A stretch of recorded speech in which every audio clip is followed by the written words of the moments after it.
couple with a brick, brew and a friend, bleed orange and blue to the bitter end. Come and join us, DNVR. We are DNVR. We are DNVR, and we are coming to you from Studio A here at the DNVR bar. The A stands for alive, as in Vic Fangio's job.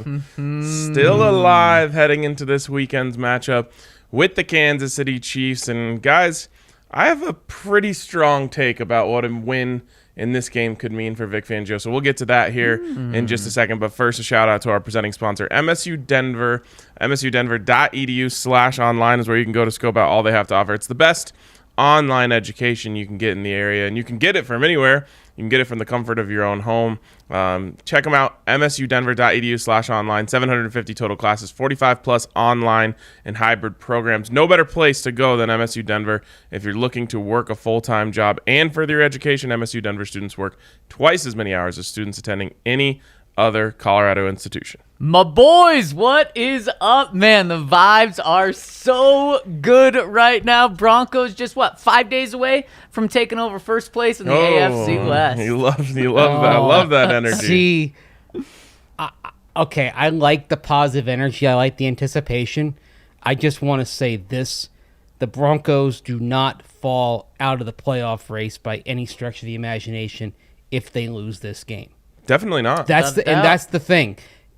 It would be nice to win. It would feel phenomenal after the 11 consecutive losses to the Chiefs in this series, but I really hope people don't get into the doom and despair of all being lost if the Broncos, and this could happen, they could play very well, do a lot of things right, and lose this game. Well, I hate to tell you, when they win, they're Super Bowl contenders. When they lose, they're the worst team in the NFL. It's so There's true. only I'm two sorry, options. yeah. So next week they'll be tanking, but then after they beat the Lions, they're right back in it. Right back in exactly. the thick. It's people are going to get on the roller coaster, but I mean, I'm looking at this and saying the chances of them losing this game are probably about 70%, but that's okay. You get the Lions at home, and then Bengals, Raiders, Chargers, Chiefs. Two of those games at home. Raiders game will probably have a lot of Broncos fans in Vegas, and the Raiders, maybe they fix some things against Dallas. Maybe they revert to where they were. And you go to the Chargers, it's going to be at least 55% Bronco fans in the stands on January 2nd. Practically a home game. I'm just saying, they could lose this game, and I'm still feeling good about this team's chances. Yeah, I mean, when you win games that you aren't supposed to, like they did over the Chargers, it just kind of it changes things. So now you can kind of afford to lose this one. And then, of course, you have what should be a gimme on the other side of it. And, last week we talked about the script. It's funny going back to this. This was a big take I used to have when I covered the Buffs, and it was the same story just about every year. And I was like, I could just tell you what was going to happen on the next drive based on the script. And that's basically how I feel about this. The script says the Broncos are going to lose this game, and everyone's going to go back down into the dumps, and they're going to beat the Lions like 30-0, and everyone's going to say they're back, and we'll just do that throughout the rest of the season. But that's not what I want to talk about today. What I want to talk about today is what a win in this game means for Vic Fangio. And in my opinion, unequivocally, a win in this game saves Vic Fangio's job. Now, of course, you can go down a road where you say, well, what if they lose every other game the rest of the season? Sure, we can go there, but they won't. If they win, they end the streak against the Chiefs. They have multiple, they have a shutout win. They have a dominant defensive performance against the Cowboys and the Chargers, two of the best offenses in the NFL. Then, of course, you go and you beat Patrick Mahomes and the Kansas City Chiefs. There's so much on that resume this season from Vic Fangio that I just don't see a way that with, what do you say? If they win this week, they go to 7-5. Yep. Mm-hmm. At worst, they're an 8-win team. And again, I have a hard time imagining that they could beat the Chiefs and then the Lions and then lose the rest of their games. Exactly. Yeah. So they're going to have close to a winning record, if not a winning record. This game is all Vic needs to save his job. I really believe that. It's all Vic needs, and this is everything to gain and nothing to lose for Vic. Because, look, the Broncos are 9.5-point underdogs in this game. This is not a game the Broncos should win. This is not a game the Broncos should be competitive. If they lose this game, guys, like May said, they're still right in the thick of the playoff chase. It's not like Vic Fangio's getting fired. They're still 500. They're still playing relevant and competitive games in the month of December, and they're still in it right now. So if he loses this game, okay, they were supposed to. Move on to the next one. But if he wins this game, Ryan, I'm right there with you. He's the head coach of the Denver Broncos next year. Now, crazy things can happen. They can lose the final 3 games of the season, and it can be an embarrassment, and they can have 15,000 no-shows against the Chiefs at that final game of the season. But just thinking about what would likely happen, Broncos are 8-5. All they have to do is win 1 more game out of their final 4 games to have a winning record. Yep. I don't believe it's playoffs or bust for Vic to be back. I think it's pretty much winning record or bust for Vic to be back, and boom, there you go. And I think the Broncos beat the Raiders, the Chargers, the Bengals, or the Chiefs, at least one of those games. And then if you go 2-2, guys, especially if you just beat the Chiefs, you're probably playing for the division at a 10-7 record. That's just incredible. So, absolutely, I think this game, Vic Fangio wins it. He's back in 2022. He loses, he still has plenty of games to be back for 2022. Yeah, see, I still believe nothing has changed. It's playoffs or bust for Vic. So it's a huge step, but let's say you're 7-5 or 7-5. Gotta say it right here, and you miss the playoffs. Then that means you probably down after beating the Chiefs. That means you went 2-3 and most likely 1-3. Unless you somehow get upset by the Lions. By the way, if you do get upset by the Lions after beating the Chiefs, then you took everything you gained in that Chiefs game and you threw it away. Let me ask you. Let me ask you a question though. If I said over these next 2 games the Broncos split and you get to choose, what would you choose? Definitely take the win over the Chiefs. You take the win over the Chiefs. So I actually think it'll be terrible, and we'll be living in a world of suck that week after they lose to the Lions. But I actually don't think it'd be as bad as you say, Mason. Now, it would be really bad. I don't think it'd be as bad if they beat the Chiefs, well, obviously. Separate the name of the teams. One's a division game. The other one's not even a conference game. So, obviously, the division game is way more important. Now, again... It's not an issue of importance, and it's an issue of perception. And also, when it happens, I mean, if you follow up a big win, the biggest one in years, with the most embarrassing loss that you've suffered as a franchise in years, you're back to where you were before. You took the one step forward, and you took the same step back. You didn't move, and then it becomes a question of, then you start saying, oh, after the Cowboy win played like dog crap against the Eagles. Yes, you follow the Charger win with a great win over the Chiefs, but then you followed the Chiefs by losing to the Lions. So you look at the 3 big wins and say, well, after 2 of them, you went out there and laid neck. Yeah, I mean, we are talking about the least likely scenario, right? Which is a win over the Chiefs and a loss to the Lions. Well, and really quick, Ryan, it makes you talk about perception, how bad it would look losing to the Lions, which, yes, it would. But you also have to bring perception in here when talking about beating the Chiefs. This isn't just beating the team that's won the AFC West for the past, 5 years. This isn't just beating the Chiefs, who are the number 1 team in the AFC West right now. This is beating a team that you haven't beat the last 11 times you played them. So not only is this a division game on the road and prime time, this would be getting a huge monkey off your back. So yes, it also, at the end of the day, it is very unlikely for the Broncos to beat the Chiefs on the road and lose to the Lions at home. And the other thing, let's say they beat the Lions. Let's say that happens, and you're feeling good. You're 8-5. If you miss the playoffs, that means you went probably no better than 1-3 in your last 4, and then frankly, that's even though George Payton wasn't around. I think a lot of people around here may get kind of Mike Shanahan vibes, and at that point, if you go from 8-5 to 9-8 and miss the playoffs, that memory of beating the Chiefs is great, but it is overshadowed by collapsing down the stretch. That is the taste that will stick in your mouth. But I just think you ended up with almost 3 signature wins that are just going to carry a lot of weight in the Chargers, Cowboys, and Chiefs. 2 of those being on the road. So I honestly would potentially be willing to make a case that Vic's job is safe as we speak right now. Like, meaning he might have already done enough, but there's enough time to undo the goodwill that I wouldn't go that far. But remember, the goal of the season is to play relevant games in December. Yep. Guess what, guys? But then It's going to be December. But what's the goal beyond that? And what if and the goal turns to what happens at quarterback? Do you feel good if you miss the playoffs and all of a sudden the focus turns to who's our quarterback next year? Whether it's a veteran or a young guy, what's the best environment for that guy to develop?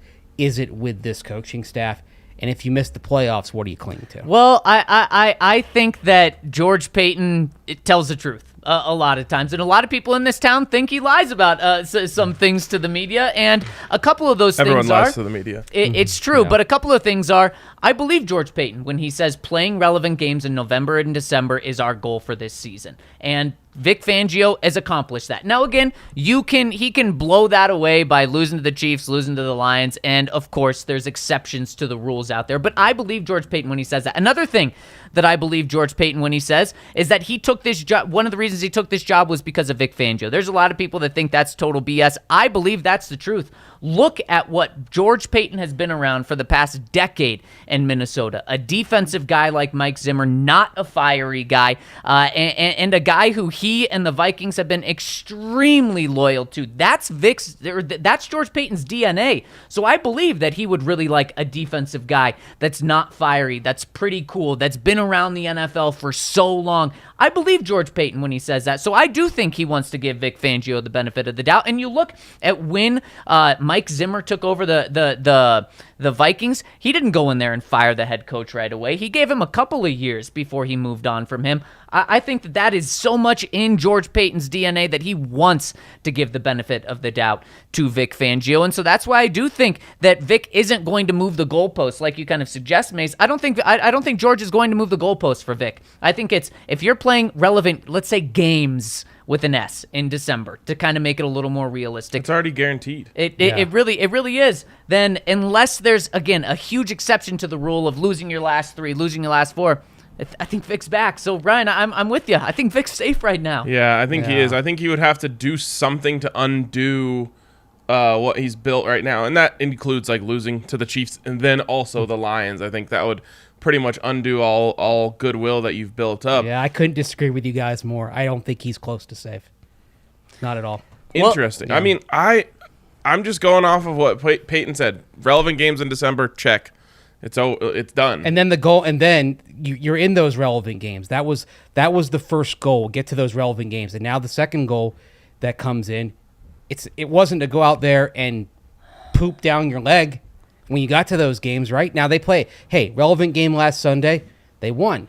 What happens in the relevant games to come? Well, this is you're going to keep decided. Moving the goalposts, I'm not moving the goalposts. I'm going by what I've gathered that there was very much a playoff mandate in that building. So then you do believe that George Patton has lied to us with that then?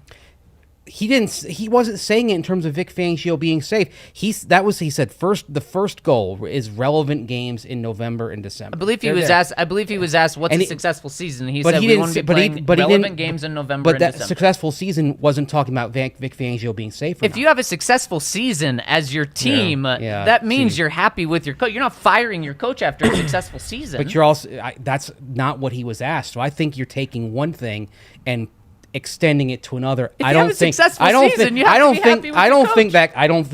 you're making a connection that isn't there. I don't think that's a stretch at all. I think it is. Yeah, I mean, I think the point of the question, and again, it doesn't mean it has to be the point of the answer, but is what does a successful season mean?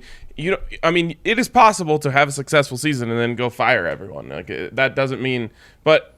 And what if there's someone who wants more? But then what are you telling the next guy as, hey, look, success is not a guarantee of anything. Right, exactly. And so Mace, in my eyes, the way I view it is if the goalposts keep moving, then George Patton should have fired Vic Fangio when he got here, because he could keep moving the goalposts to, okay, now it's playing relevant games in November, December. Then he moves the goalposts to, okay, it's being good at in those relevant games. Then he could move it to Super Bowl or bust. I mean, if he's going to keep taking that approach, and if that's the case, fire him after the Broncos lose 4 straight games. Fire him when they take over the when he becomes the guy. So I just personally, and we can disagree on just what we personally believe. That's why I don't think it is playoffs or bust. That's why I think a winning record, 4 games. But also, I don't think if the Broncos beat the Chiefs that they're going to then go beat the Lions and then lose 3 of their next 4 games. I don't think that's going to happen. And if you take a step back and let's say that worst case scenario does play out, they lose 3 of the next 4 games after beating the Chiefs and the Lions,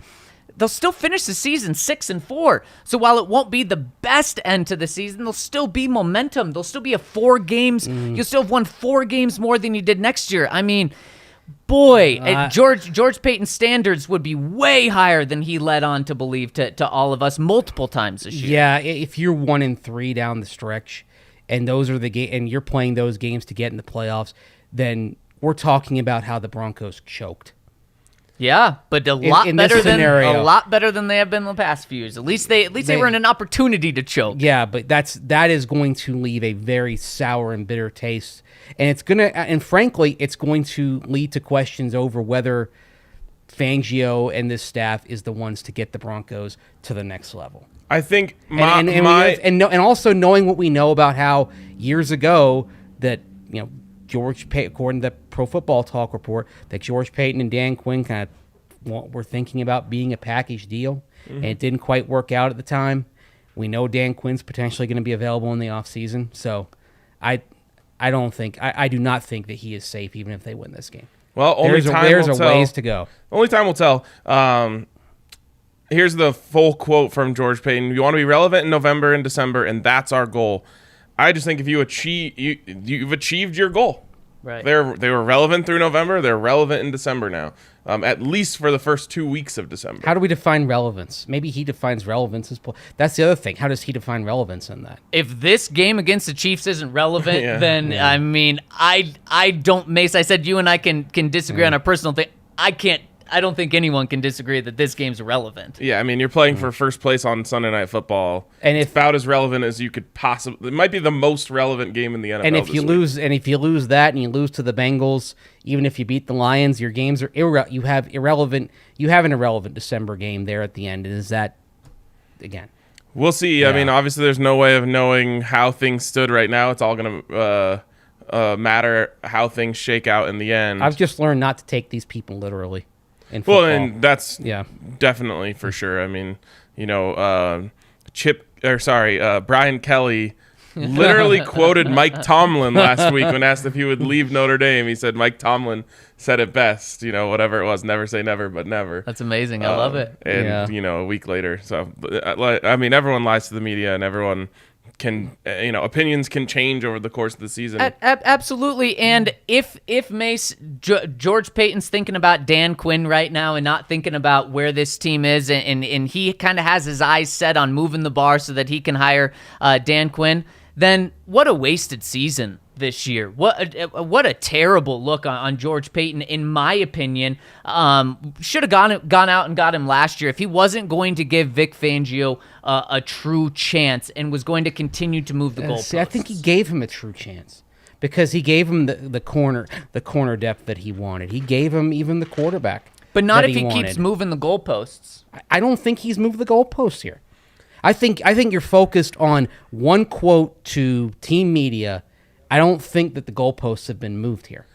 I don't know. I mean, again, I think we'll see. Like I said, if I had to say it right now, I would say that Vic Fangio's job is already safe. But we'll see. Yeah, I don't think. Not even close. Not even close. We can agree to disagree on that. Let's move on here and talk about our friends over at Breckenridge Brewery, the best damn beers around. Big game this week. Relevant game this week. Broncos Chiefs Sunday Night Football here at the DNVR bar, going to be absolutely packed. We're going to do our version of the tailgate show late. So when you come into the bar for the game, we'll be doing our show. That's always a blast. And then, of course, we'll have an awesome party for that game that hopefully ends in an awesome after party after that game. You can come in, hang out. You can even come up here and watch our post-game show. So it's going to be an absolute blast, and it's all going to be fueled by Breckenridge Brews. We've got plenty of them on tap here at the DNVR bar. We'll be drinking them, having a great time. So make sure you come down for that. Make sure you check out Breckenridge Brewery. You can, of course, use the Breck Brew locator on their website to find the closest ones to you if you're not close enough to us here at the bar. So check out Breck Brews, get you some damn good beers. And check out our friends over at DraftKings Sportsbook. Ryan, you hit your DraftKings pick of the week last week in the first quarter thanks to Russ. And thanks to Russ, I lost mine because Russ was terrible after that one throw for 55 yards. I mean, people are saying, do the Broncos even want Russ anymore? It's crazy just how much Russ is tanking right now in his value. But his trade value isn't changing at all. People are like, do you think we can really get him for much cheaper? No, you can't. But anyways, you could have won money on Ryan's DraftKings Sportsbook pick of the week yesterday, and you can win money over at DraftKings right now if you get in and bet $1 on any NFL game this coming weekend. You can start with this Thursday's game, and there's points scored in that game, which is an extremely likely scenario. You will win $100 in free bets, which you can use right away. So get in, put some money on the Cowboys or the Saints, and if there's a point scored in the game, which there will be, then you'll get $100, which you can use on Friday. Saturday, there's some awesome college football games. Sunday, of course, the Broncos, and then Monday night. So get in, download the top-rated DraftKings Sportsbook app now, and use promo code DNVR when you sign up to bet $1 on any team to score, and you'll win $100 in free bets. So smash that code DNVR when you download the DraftKings Sportsbook app. And of course, DraftKings is an official sports betting partner of the NFL. Must be 21 or older, Colorado only. New customers only. Restrictions apply. See DraftKings.com/sportsbook for details. Gambling problem? Call 1-800-522-4700. Have you guys had any Christmas ale yet? I have. Yep. What are your thoughts on it? I mean, nothing tastes more like the holidays than Christmas ale. Yep. Okay, I'm not a beer aficionado. That's why I'm asking you. What do you taste in the Christmas ale that makes it very holiday-esque? Cheer, joy. Yep. I thought you were going to talk about like a Sleigh certain, bells like ringing. a hot, like there was a hop, that there was some certain some certain spices in there. Yeah, I mean, there's got to be something. Smell, I don't know okay. what it is, but I mean, just look at the can. they've It has Christmas all over it. they've somehow captured the essence of Santa Claus in a bottle. You think Santa Claus is actually involved with it? Potentially, the elves might be up there, mixing up Are some we holiday. actually? Is Breckenridge Brew? Do we now have to talk about the fact they've got a brewery in the North Pole? Is that what you're telling me here? It is. In addition to in Breckenridge and then down in Littleton. You never know. Yeah. That's the magic of it all. All right. Okay. See, I ask you because you're the experts. I'm a fruit beer guy, so it's always strawberry sky season for me. Period. Couldn't disagree. Or couldn't And, agree more. Yep. Period. End of story. And I'm glad to hear that. So if you are into beers that have a little bit of holiday magic for whatever unexplained reason, check out Christmas Ale from Breckenridge Brewery that you can find pretty much anywhere right now, at least anywhere in Colorado, but probably elsewhere. I know I've seen it. I saw it in Wisconsin earlier this month. So there are a lot of places you can get. If you want to find out where you can get it, go to the Breck Beer Locator on the Breckenridge Brewery website. Find the nearest spot to you, a grocery store, a liquor store, package store, whatever that has some of those delicious Breckenridge brews. And of course, if you want to come on down. Do we have Christmas ale on tap here right now? We do not. Okay. So you're going to have to go to the grocery store, get some, take some home. There you go. Okay. All right. There's another person who could be working to keep their job, and I think this one this one's a little different for me, but I'm curious what you guys think. Where does Teddy Bridgewater's job security sit right now? Because it was maybe as low as it had ever been after the Eagles game, and you might be able to make the argument that it's as high as it's ever been right now. Where do you stand on this, Mace? Are we talking about for this season or beyond? Beyond. Oh, I think little has changed beyond. I think what we've learned is that he's safe for the rest of the season. That's for sure. I don't think I think for beyond, this is largely beyond his control because it depends what type of veteran the Broncos pursue. Mm-hmm. Let's go the Aaron Rodgers, Russell Wilson route.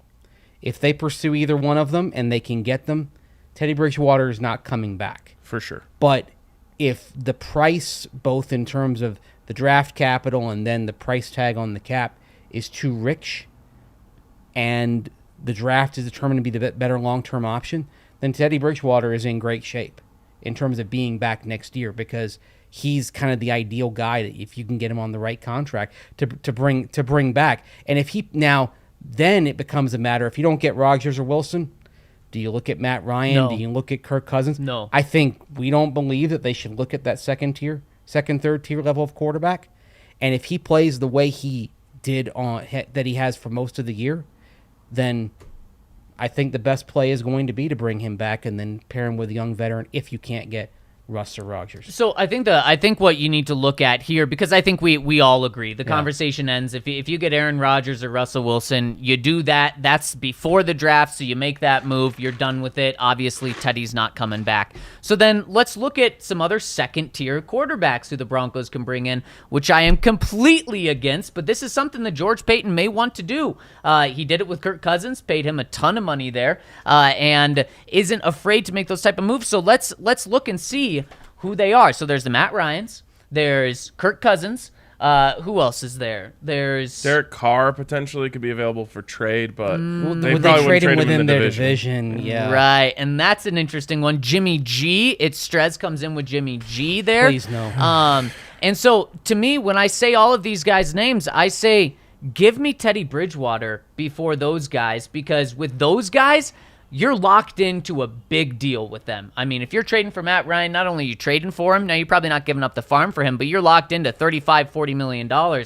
If you're bringing in Kirk Cousins, why do you want Kirk Cousins if Minnesota just said he's not the guy? Now, Kirk Cousins By the can way, put Washington up the stats. also had previously said he's not the guy. Yep, Kirk Cousins can put up the stats, but if two organizations have had him in the building and said, yeah, this guy puts up stats and that's it, I don't want him. He's going to cost you so much more than Teddy Bridgewater. And also with those guys, I don't see the Broncos bringing in those guys and then drafting a rookie in the first round. I see those guys as being the plan, the Joe Flacco's, the Case Keenums for the Broncos. If they bring back Teddy Bridgewater, he's going to be a lot more expensive than I think people think. But I could see him being a guy they bring back to then also bring back a rookie. So I think Teddy Bridgewater is looking pretty darn safe as long as it's not, Aaron Rodgers or Russell Wilson coming in. And in the comments, people are saying Kirk is a huge upgrade on Teddy. He might be, but the question is, he's also a massive upgrade in terms of investment. Yep.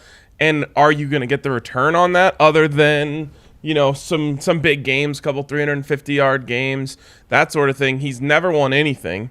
And so I would say that that's not worth it. What I will say is what do you have to pay Bridgewater, though? That's the thing. And that's going to be a big part of the conversation as well. And I don't think it'll be that much. Now, Teddy is on pace for by far the best season of his career. And so he might say, well, I want to go chase the bag, and maybe someone somewhere is willing to say we're gonna make this guy our starter on a 3-year deal. Man, I have a hard time believing that will happen. So where I'm at is and again, you have to separate what I want and what I think the Broncos think, because our last conversation would be different as well. Yep.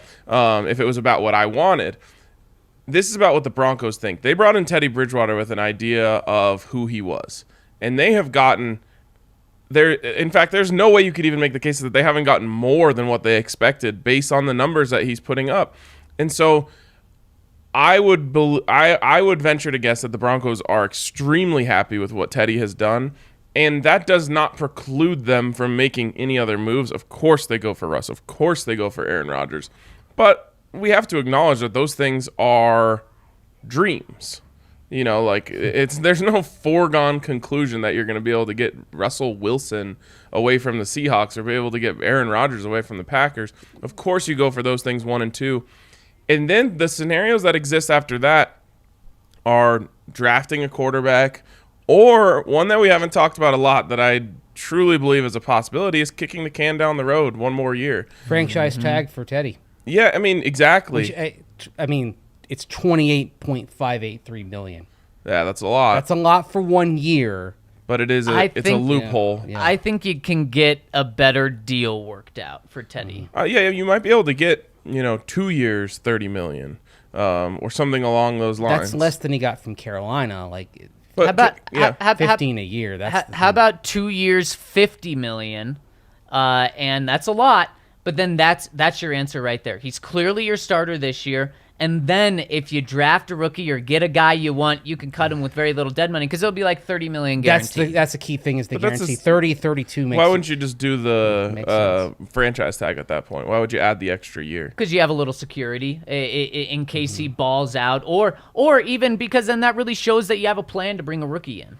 So that's my thing is there's pretty much every scenario that doesn't involve getting one of those veterans to me does involve Teddy Bridgewater for the Broncos because I think they have to be just probably ecstatic with the way that he's playing. I know that he doesn't live up to the expectations of us, but and by us I just mean people who watch the Broncos, Denver, like he has to have exceeded the expectations of George Patton and Vic Fangio. Ryan, he's on pace to blow out his career best year. So he's already tied with it, right? Yeah, exactly. In terms of touchdowns? 15 touchdowns. And when he had those 15 touchdowns, I believe he had 11 interceptions. Right now, he's at 15 touchdowns, 5 interceptions. And like we talked about yesterday, he's only turned the ball over in 3 games. Now, there was one game that was really bad where he had 4 turnovers in the game. You take that out, and I know you can't do that. It's not fair. But he only has 2 interceptions then on this season. But still, I mean, it's not like he's turning the ball over once a game, and you can count on that. And that's a big argument that people wanted to make against Teddy Bridgewater in training camp when the Broncos got him was, look, he's going to turn the ball over once per game. He's simply not. He's turned the ball over 3 times or in 3 games out of the 11 games, and he's turned the ball over less than half of the amount of games. He's turned the ball over 5 times, or I guess 6 times in 11 games. I mean, he's fourth best in the league in turnover rate, which is fumble, loss, and interceptions per play. He's literally turning the ball over once every 65 touches at that point. Right. I mean that's great, and it's what. It's not everything, but it's the way you start winning is by making sure you don't lose the game, and that's where Teddy Bridgewater typically begins. He starts by not losing it for you, not losing it for the rest of the team. And again, I get the people in the comments who are saying, "But look at the armory of receivers he has. Of course he's doing this." I'm just telling you, the Broncos are getting what they expected and more out of Teddy Bridgewater. And so I think that in all scenarios that don't include them getting the savior in Aaron Rodgers or Russell Wilson, they're going to want to keep Teddy Bridgewater around, whether that means they're drafting a guy next year or what I believe is a real possibility. Remember, George Patton is on a 6-year plan here. He's in no rush to draft a rookie quarterback. I think there's a very realistic chance that he says, well, let's trade out of our first-round pick, gather capital for next year, and then get in on the class with Stroud and Bryce Young. That's a big brain move from your GM, and I think it's a legitimate possibility that they say, let's bring Teddy back next year, whether it's franchise tag, 2-year deal, gather more capital at the top of the draft, and kick this can down the road. Now, again, no one's going to love that, just the way that no one really loves Vic Fangio right now, and no one loves Teddy Bridgewater right now. Who's your backup then? Like what do you mean? If you're kicking the can down the road, presumably that you... Yeah, I mean, very, very well could be. And Ryan, one of the things you said about what the commenters are saying about, well, he has all these weapons, he should be doing well. Broncos in the last 4 games are 3-1. Let's look at what these great weapons have been doing in terms of receivers. They haven't been carrying Teddy Bridgewater on their back at all. But that's what I think that's also what the commenters are saying. Or like someone else said, he can't even get the ball to our expensive receivers. The thing is, and this is it's confusing when they just paid all that money to those guys. But the Broncos have just realized that their formula is not getting the ball to those guys. Yeah. They averaged 31 rushing attempts in their wins, 18 in their losses. They've realized that running the rock is the path to victory. We talked about this a little bit yesterday. I think the Chiefs are going to say, not on our watch, and force them to beat them with those guys. But That's where those guys are going to have the opportunity to earn their checks. That's where Teddy Bridgewater is going to have the opportunity to show that, okay, well, if you're going to commit to stopping the run, then I have what it takes to throw the ball on you. And like I said yesterday, in the 6 wins the Broncos have, Teddy Bridgewater has a passer rating over 100. In their 5 losses, he has a passer rating below 100. So, yes, Teddy has been putting this team on his back this year. And again, Ryan, is it as sexy and Mason's as sexy as we want? No. Teddy Bridgewater's never going to be sexy. We knew that coming in, but he is outperforming expectations at an incredible value. He's one of the lowest paid starting quarterbacks in the NFL right now, and you know what he's doing? He's playing a little bit above average. Yeah, if they there's comeback player of the year, offensive player, if there was value of the year, Yeah. it would probably be Teddy Bridgewater. Yep. Ask Carolina about that. Look how much money that they have paid first to get rid of Bridgewater, then to bring in Sam Darnold because they already What about picked to a get rid fifth-year of Cam option. Newton? Yes, Go all the way back to there. Carolina's chasing one rainbow after another at quarterback, and the Broncos are sitting there with a guy making a little over $4 million, and they're getting league average starting quarterback play, which, I mean, it's testament to how sad things have been around here the last 5 years. League average is the best they've had since Patton walked out the door. Yeah, the Panthers are paying 4 quarterbacks Yeah. to get less than what they would just be getting out of Teddy Bridgewater. Man, that is wild. At this point, I mean, they should. I mean, what they should have just decided when they moved on from Teddy. Oh, we're going to ride PJ Walker for a year and see what he can do. I mean, He's not. They couldn't have moved on quicker from him. yeah, it's interesting, but they're paying him, they're paying Cam, they're paying Sam Darnold, and they're paying Teddy. This isn't. It's insane. And Yikes. the Broncos are getting much better production out of Yeah. just getting Teddy and paying him way less than what the Panthers are paying him. Yep. I mean, you got to think the Panthers are going to go all in on Deshaun Watson next offseason. I would think Yeah. so. They've tried Yeah. to already, and And on the Kirk thing, Ian B in the comments here posting his stats, which are fantastic They're this always fantastic. Yep. For Kirk. It's always. year. You're paying Super Bowl caliber money to a guy who, at this point, has never won a playoff game, right?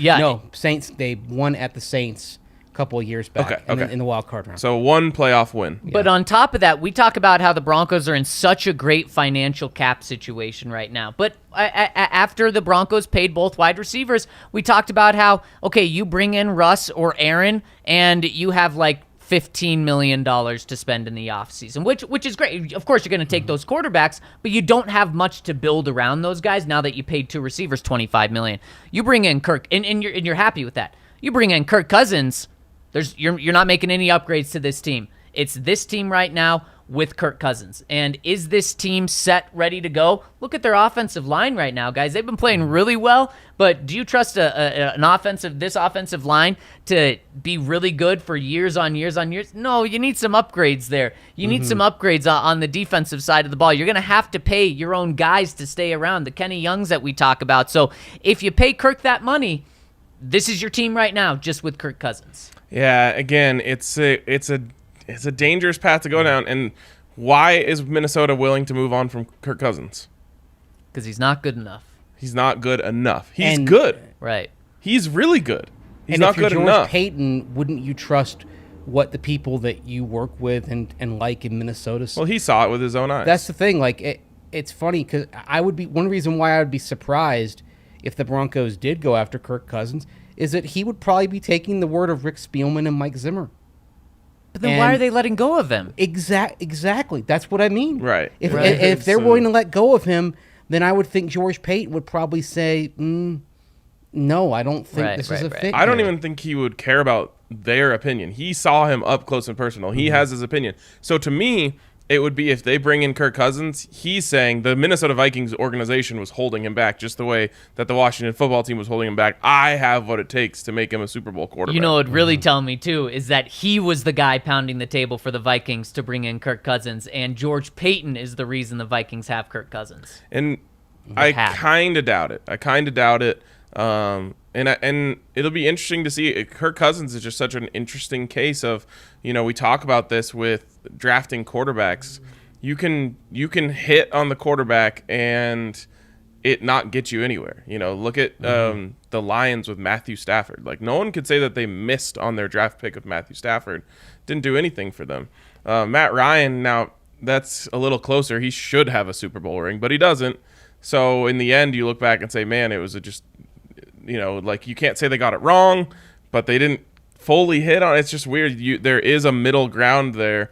And for Broncos fans, it just feels crazy. Like, at least for some, I would say it probably feels crazy to say no to Kirk Cousins. But I know this town. There's no way this town would love Kirk Cousins. I would way rather keep Teddy for a year or even 2 years and draft a quarterback either next year or the year after that, then touch Matt Ryan, then touch Kirk Cousins, then go down any of these veteran routes outside of the top 2. Yeah, Matt Ryan, I mean, I don't want to get into recency bias here, but his last 3 games are bad. He looks like he's hitting the wall right now. I mean, his stats at best are Teddy Bridgewater this year. So if you go for Matt Ryan, what you're hoping for is that his best in the past couple of years can be Teddy Bridgewater of this year, just on a little bit of steroids. Yeah, it's and this is why it's just not ever fun to be where the Broncos are. They're in quarterback purgatory, but you'll be in a worse place if you reach and overpay for someone who's not the real answer. And you'll be in a worse place. Like, let's say they go 10-7, or let's say they get really hot. Let's say they're 11-6 going to the playoffs. They lose only one more game the rest of the way. Then should you bring Bridgewater back? Yes, but it's got to be on the right deal. Yep. That's where you hope they don't get fooled into doing what the Jaguars did with Blake Bortles, which is giving him a multi-year deal. You hope that they give him a contract that is basically year to year in terms of its structure. Or if that's not an option, just put the franchise tag on him. Don't get fooled by short-term euphoria or short-term misery. Someone in the comments said, how can you say that's too much for Kirk Cousins? Talking about overpaying Kirk Cousins and then saying giving the franchise tag to Teddy Bridgewater. Well, if you do it for Kirk Cousins, you're paying for at least 3 years, at least, and probably 4. He'll want a restructure in a year added, right? I mean, right. If you bring him in, I mean, that's a multi-year commitment. Yep. Whereas you're going to make. You are over. In my opinion, you'd be overpaying for Teddy Bridgewater at $25 million per year, but you're only committing for 1 year. Which means it doesn't really matter because you probably have that money anyway, and then you're off of it the next year. Right. Yeah, and Bomber44 comes in and says, it's Russ, Rodgers, or a rookie. Outside of an injury, Teddy in no way should be the starting quarterback next season. I get why fans say that. They don't want Teddy back. But if you look at how teams operate, they want a veteran in front of a rookie, especially if it's not Trevor Lawrence where you're drafting him with the first overall pick. The Broncos aren't going to be drafting the first overall pick. They're going to be drafting probably, if they draft a quarterback, it's probably going to be the 3rd quarterback in the draft. And so George Patton, especially if it's Vic Fangio still around where they're still kind of in this let's be competitive mode, they're going to want a veteran there, and there's no better veteran than to have Teddy Bridgewater for everything we've talked about. And so the Broncos are in a fantastic spot, in my opinion. If they're not able to get Russ or Rodgers, if it's Teddy Bridgewater and then a first-round rookie, then you just went from a terrible, potentially scary place with Matt Ryan as your quarterback to a great spot. And look at the guys available in free agency next year, the veterans. Let's take Roethlisberger out of it because he might just... If he's a Steeler, he's probably walking away. I don't want to touch him. Ryan Fitzpatrick, Andy Dalton, Nick Foles, Nope. Tyrod Taylor, Nope. Jameis Winston coming off an ACL. I imagine the Saints will probably bring him back in some form or fashion. Jacoby Brissett, Marcus Mariota, Joe Flacco, Mitchell Trubisky, Blaine they're all Gabbert. The same. It's all nothing. I'd rather have the guy that you know and at least the locker room thinks highly of. Yeah, I completely agree. Yeah. This is this isn't a very exciting conversation today, but I think it's an important one because it's not exactly sexy, but you know it is sexy. Sexy pizza. Yep. I thought you were going to say it's not exactly sexy, and we were going to get into the Vic Fangio rank on the sexiness thing on Reddit. That was tough. That was tough. Yeah, I don't really understand the point of doing those rankings. Just seems mean. Also, Sean McVay was way low on there. He was like middle. I was shocked. Yeah, I mean, a lot of questionable rankings there. Who was number 1 on that list? Matt LaFleur. Okay. I'd put Cliff number 1. He's a handsome... Of course you would. Of course you would. Yeah, Matt LaFleur is a handsome man. Anyways, Cliff, you worried about him sneaking out to Oklahoma? No. But, I mean, I think he's just securing the bag. I think he's so. in a contract year. I thought he didn't like recruiting and he didn't like the kind of the rubber chicken circuit talking, boosters and all that kind of thing. I thought he just wanted to coach ball, which is what you do in the NFL rather than college. Yeah, it's weird because he strikes me as a guy who would love talking to people's moms. Easy. Come on, man. If you want money, though, you go to college. That's where the money is. It's pretty crazy to say, but it's true. Yep. I think the Cardinals are going to end up having to pay him like John Gruden money. Think like about 10 mil. Yeah. I mean, that's what coaches are getting. Yes. I mean, did you see Lincoln Riley's deal? The unofficial Lincoln Riley deal? Yes, it's including insane. $6 million house. Yeah, they're buying both of his houses in Norman. Why do you have two houses in Norman? Because he was building a new one. Okay, and they're buying both of them for $500,000 over market value. It feels like that should be illegal. It definitely they're does. setting him up in Manhattan Beach. Yeah. And with full access to a PJ at any point. I love that. That's great. Oh, my God. And the other thing is, think about the universe where Notre Dame has more money than anybody, right? Because they literally have their own have their own television contract. Yeah. And they got outbid. What is Notre Dame going to pay for whoever they bring in? I know what an amazing coaching carousel. I'm so glad the Buffs aren't looking for a coach in this cycle because every great job in the country just simultaneously became available. I think I saw a stat that said that 7 of the 20 winningest programs in college football history were available in the cycle, like LSU, SC, Oklahoma, now Notre Dame, Virginia Tech has they're top 20 all time. Yes, nice. They're on the fringe of the top 20, but it's been a pretty good about 30 years or so they've had. What a crazy cycle. And again, Notre Dame could keep this going. They could go grab I don't know. I'm just thinking of a good job. They could go grab Sark if they wanted him. And now Texas is open. And Texas can go grab, whoever. It's just... You think Matt Campbell's just sitting there right now in Ames, Iowa, kind of Mr. Burns is like... That's pretty close to Indiana. Yep, it really That is. makes a lot of sense. Yeah. And he coached down the road at Toledo, I believe, right? That would be a That's where he job was he'd before? have to leave for. Of course. I mean, pretty much anyone takes the Notre Dame job. Also, Brian Kelly, LSU... Never has there been a worse fit. It is That's such a bad not going to work out. He was a good fit for Notre Dame. Perfect fit. Yeah, he was. He's like an Irish Catholic. Yep. But if you're getting $95 million, I think you leave. You think Urban Meyer regrets the lap moment earlier this season? Oh, gosh. Because, if not for that, he's the number one candidate at Notre Dame. He's literally named after a pope.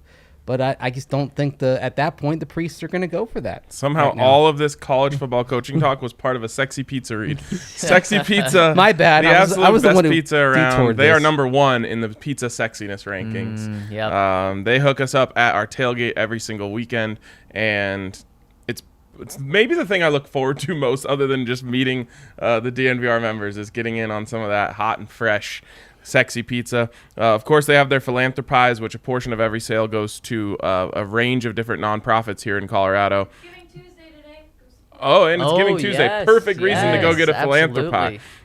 And of course, they've got 4 locations: Cap Hill, Old South Pearl, Jeff Park, and Park Hill, with a new location coming in Trinidad. So check out our friends over at Sexy Pizza. And check out our friends over at Mint Mobile because, guys, they are celebrating the holiday season by giving you an incredible deal on top of the incredible deal they offer right now. And, of course, Mint Mobile, what they do is they offer incredibly affordable cell phone service with no hidden fees or tricks. You see a lot of providers say, come join us. We'll offer this very low starting rate, and then we're going to kill you with increases within a year. Mint Mobile, they don't do that. They have plans starting at just $15 a month with unlimited talk, unlimited text, and then your data plans start from there. And here's the deal they're offering on top of $15 a month is they're giving you buy 3 months and you get the next 3 months free. So you get the incredibly affordable cell phone service for the first 3 months. The next 3 months are free, and these rates aren't going to skyrocket because the reason it's so cheap is because they don't have any stores. You don't go in person. And guys, I'm riding on Mint Mobile right now,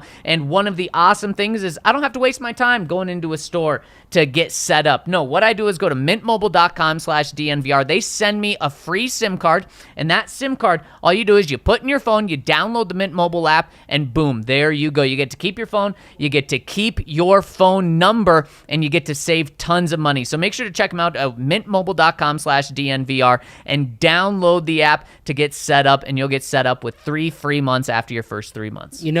Broncos are going to Kansas City this weekend, and, for better or for worse, their fans like to do the tomahawk chop. Definitely for worse. Yes, I agree. I think this. I am a Braves fan. I am one who thinks that this thing should be retired. Yes. In Atlanta, in Kansas City, just move on. But I'll tell you, the reason why I bring up tomahawk chop is because you don't want to start chopping below the belt without the tools that you need. Well, You don't. Yeah, That's because nice. you don't want to have any accidents. You don't want to. If you see blood coming from down there, it's not good. So definitely not. that's Very not where you need our friends at Manscaped. And hey, maybe you've taken care of yourself and you've got that Manscaped performance package. But you know what? Maybe your friends. You think not that you would know what they need, but you know what Manscaped grooming products have done for you, and you want to make sure that they have the same safety below the belt in terms of how they groom themselves. So Manscaped offers their Performance Package 4.0, which is a terrific stocking stuffer. They even suggest, hey, white elephant competition, but I think you want to do this for your friends. It's a good gift. Great stocking stuffer for your stocking stuffer. Exactly. Manscaped is the leader in men's below-the-waist grooming, and they have served more than 4 million men worldwide. That's 8 million testicles right there, gentlemen. And you can get 20% off and free Approximately. shipping. Give or take, yeah. Yeah, and free. Yeah, there it could be give or take because some people may have had a removal. Or they Some could people have have 3. Yeah. Really? Oh, yeah. Very much a thing. I Not from personal experience, but mean, is there? Wow, I did not realize yeah, that. yeah. Mother Nature's Maybe it an all advantage. evens itself So we know out a few to people. around 8 million. Anyway, so 8 million balls out there, and obviously they'd like to have more. And if you've had good experience with Manscaped, you want to share your good experience. So here's what you do: you want to give that stocking stuffer, use the code DNVR, get 20% off plus free shipping. And of course, in that performance package, you're gonna get the lawnmower trimmer, which is the best trimmer on the market for your balls, butt, and body. You get the weed whacker ear and nose hair trimmer. Maybe it's a stocking stuffer for somebody in their 40s or 50s where the nose hairs start to whistle, and if that's the case, then you go ahead and get them that. They're going to appreciate that. Don't forget their liquid formulations like the Crop Preserver Ball Deodorant and the Crop Reviver Ball Toner to maximize your ball hygiene routine. You get all that, and also if you just want to get some maybe not the whole performance package, but just a little bit, check out their 2-in-1 shampoo plus conditioner, which is just launched. Kill 2 birds with 1 stone. You can get the cologne-infused body wash if you want to smell great. You can, get that for yourself as well. The Shears 2.0 luxury 4-piece nail kit, and crop mops, which are ball wipes for your stinky balls. That's pretty cool. You use a wipe on your screen, right? Your monitor, keep it clean. Use a wipe on your balls. There you All go. good. So check out manscaped.com. Use the code DNVR and get 20% off and free shipping for a gift for yourself or someone special in your life. All right, let's get into our Super Chats first here in the third and final segment. And we'll start here with Ian B. Mason, any insight as to where we're scouting Georgia as a stacked team of prospects in areas of need? Also, where do you guys think Pickett lands? I mean, at this point, it's kind of cliche to say this, but scouting pretty much everywhere. I mean, we know about the huge compliments that we've seen watching the quarterbacks, and George Patton has seen the quarterbacks, but he's made some other trips as well. Yep. And the scouts have made some other trips as well. So I'm quite certain Georgia, everywhere in the SEC, the Broncos have a couple of scouts that are devoted to the SEC specifically. Yeah, So, as they should. Yeah, I would Also say. known as the NFL feeder league. Yeah, but at this point, you're looking at the broad array of prospects. You haven't started to really narrow down what Right. you're looking at. That'll happen in the coming months. What we do know is George Patton's seen 5 top quarterbacks so far, including this past weekend when he saw Carson Strong destroy CSU. Must have And liked so that. he has seen 5 top quarterbacks. Sure, that doesn't mean the Broncos are taking a quarterback, but George is doing his research. Remember, guys, they're and he's been to big games too. There was a game, was it even Alabama, Georgia a couple years ago? Alabama, Clemson, something like that. And like every team was there and the Broncos were there, but we were all thinking, why isn't John Elway there? And John Elway wasn't there, and that was just a head-scratching thing. George Payton's going to be at these games. So golf tournament that week? Maybe. I'm curious if George Payton's going to be at this SEC championship game with Georgia and Alabama. Or does he go watch the AAC championship and check out Desmond Ritter? He hasn't seen him yet, Perhaps. right? Right, He hasn't. presumably he hasn't. So recommend he go to Alabama, I would Georgia. think so. Yeah. I'd Just go per- SEC my over. personal- The other interesting thing on Ritter is that do you roll the dice and say, well, if they beat Houston, Cincinnati beats Houston, I can see them in the playoff when I get to see them against a defense like Georgia or Alabama has, perhaps. And that's, I think, something that'd be really revealing. And also, I'm sure George Payton will be down at the Senior Bowl this year. Malik Willis, he'll get another glimpse at Malik Willis down there. Desmond Ritter has already accepted his Senior Bowl invite as well. There we go. I would love to live a life where I get to take a private jet to the best college football game of every weekend. Man, I mean, probably the best thing about that Lincoln Riley deal was 24/7 access to that private jet for him and his family. Yeah. So, I mean, then not only do you get to take it to whatever college games Lincoln Riley wants to go to or NFL games, but then also you get to take it to the beach. You get to go with your family wherever you want to go. I mean, he's going to be in Maui so fast That's true. when he's got downtime. I might just, with the way that traffic is in LA, I might just take the private jet to dinner. Yeah. Yeah. All right, next super chat. This one's from Logan. Also, the first Super Chat also asked, where do we think Kenny Pickett lands? The first quarterback taken.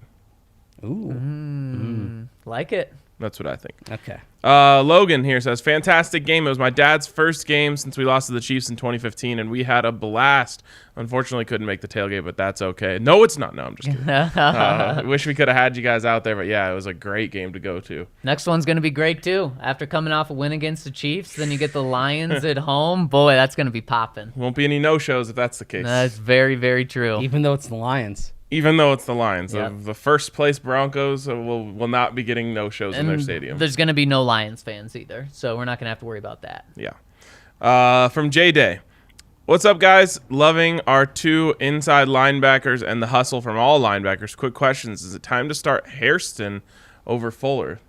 Kyle Fuller, the biggest thing with him was getting beat deep at the beginning of the season. He didn't do that. Now, Justin Herbert picked on him a little bit, but no, they're not going to start Hairston over Fuller. And Fuller, guys, he's been great at tackling, and he's been all in the backfield for a cornerback. He led the team in tackles this past week, so I know anytime a pass is completed on Kyle Fuller, people just immediately quiver and go, oh my gosh. Yeah. But he's actually, now, is Kyle Fuller their number one cornerback? No, he's their third cornerback, and I think he's playing just fine for their third. And he got beat on, I think it was like a 3rd and 18 to Keenan Allen.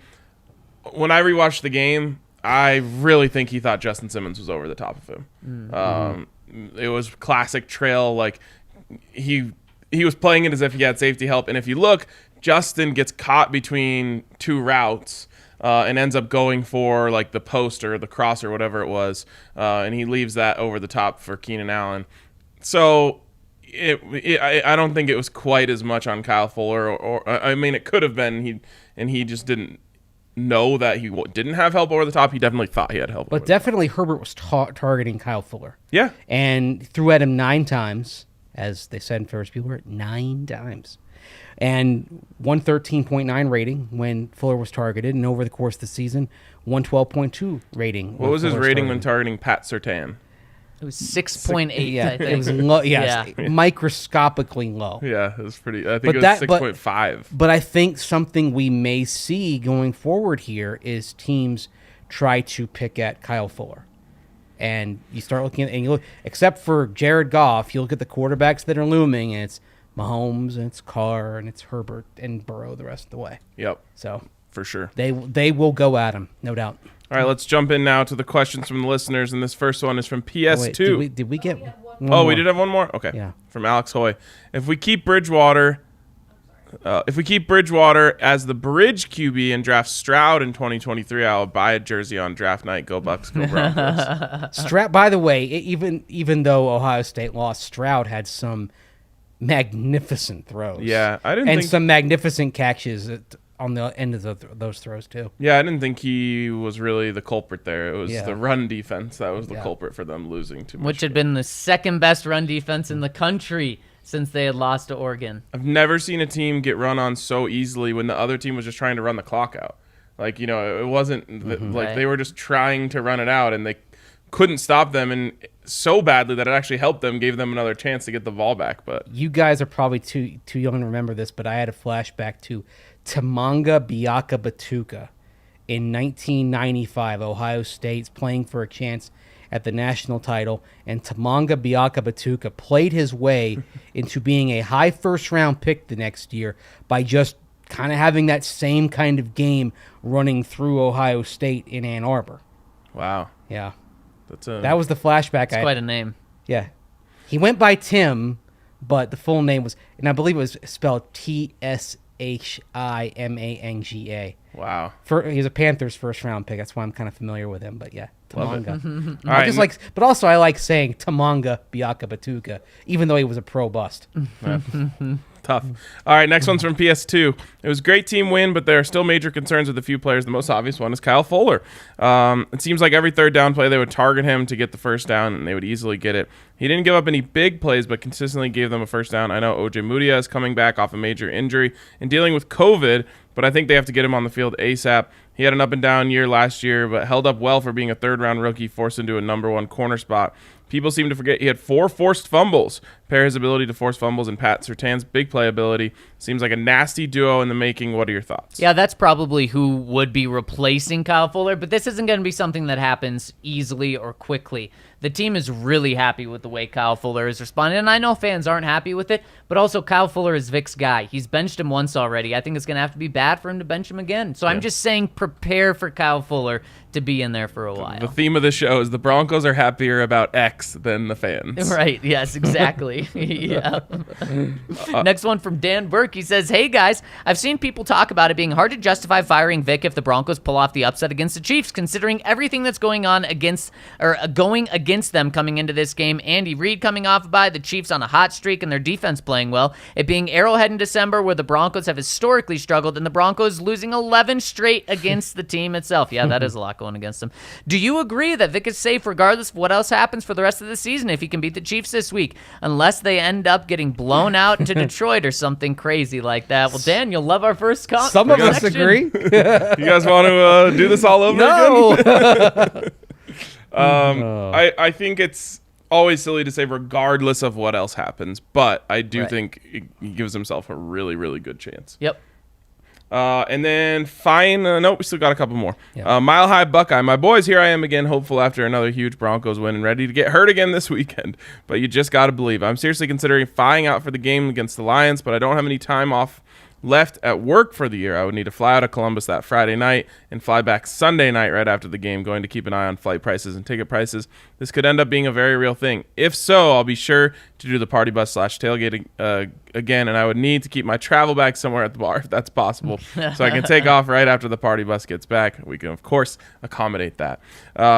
As always, appreciate all you guys do. Thank you for making Broncos football better. Let's go Broncos, Alex. Alex, let's go, baby. I love that, and that's what this town's going to turn into. People are going to be flying in from out of state. People are going to be taking off work. This town is going to go crazy. I mean, definitely if the Broncos beat the Chiefs, but also if they split the next 2 games and by the middle of December it's still relevant games, they beat the Bengals, it's going to be so electric. And guys, it's not crazy to say. At the beginning of the season, it seemed crazy to say that Kansas City game was going to mean anything really to either team, but now that game could mean something to both teams. Pretty crazy. How awesome would that be? It is, and maybe it might actually get cold by then. Yeah, maybe. I wouldn't count on it. I mean, I saw some advanced forecast, and look, advanced forecasts like 14, 12 days out are shaky. That called for another warm weekend coming up that weekend. But again, it's really early. By the way, for your sake there, Mile High Buckeye, I hope that the Sunday night flight improves, because I just checked on it on Southwest. That Sunday night flight back that you're probably talking about leaves at 7:15 p.m. It's $304. Ooh, steep. Hopefully there's another airline out there who can do you better. Final one here from Pig Tosser 66. It's time to unleash this grown-ass man, number 33. Munchak needs to start his 5 best road graders and let Javonte effing eat.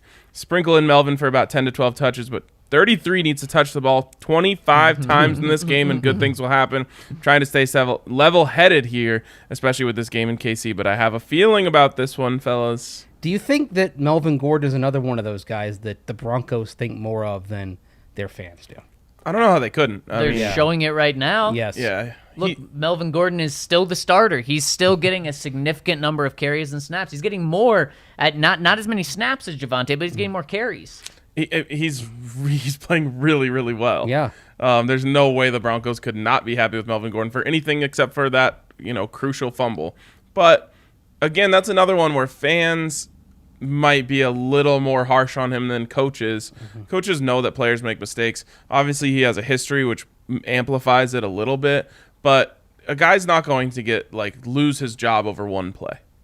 Right. I mean, especially Teddy didn't lose his job over one play, and his was worse. He certainly didn't, and they didn't lose the game because of that play. Now, the game could have been different, but I mean, they still got blown out. It wasn't like that was the only reason they lost. Yeah, I mean, it's a big reason they lost, but again, it's he heading into that play, or at least heading over the course of the season, he's been pretty good with his ball security. Yes, he has. 2 fumbles? Yep. Unfortunately, they were both in crucial moments. And 3 games apart, which really amplifies it. If one was in week 1 and one happened to be that Philly one, it wouldn't seem as bad. But he's been great otherwise this season, and they're going to keep giving him the rock. Yes, absolutely. So, Pig Tosser, just keep dreaming for Javonte to get 25 carries. But maybe they both get 25. That just would go be Air Force on them. The Broncos would win, and it would be so much fun to watch. Well, there's something I'm diving into that I'm going to have later this week about running the ball and how it's what the Broncos have to do, and just how often they need to give Melvin Gordon, Javonte Williams the ball in this game. There we go. There's a number.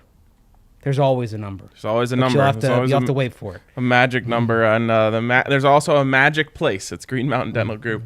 You can schedule a cleaning, X-ray, and exam, and get a free Sonicare toothbrush from our friends over at Green Mountain Dental Group.